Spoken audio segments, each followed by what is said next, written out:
This project started in November 2022 as a personal project of mine. The main characters, Asal and Plov, went through many iterations before we got to the final version. So all of the clothing, patterns, garments, they're all based off of real Mongolian culture. The first thing I created was Asal's face, so that was kind of the standard for the rest of the models. The most crucial part was getting all of the textures to match up, because apart from Roy's compositing magic, they were doing kind of all of the heavy lifting in terms of style.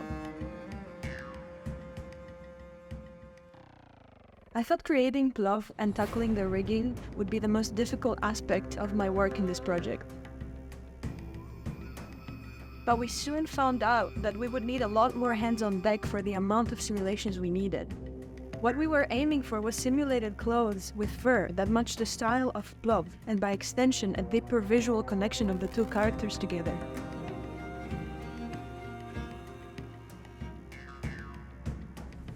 The hardest part to animate was Plov because of his scale. He's a character, but also the environment. That's something we hadn't seen before, so we had to come up with some things on our own. In the entire environment, there's not a lot of scale reference, so we had to make the movement just right.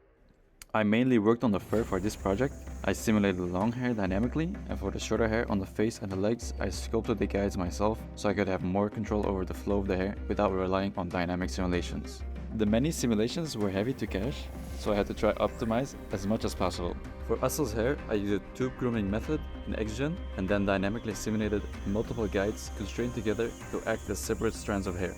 To be able to achieve the stylized look within the short turnaround time, we opted for creating the final look in the compositing stage rather than doing it in the shader itself.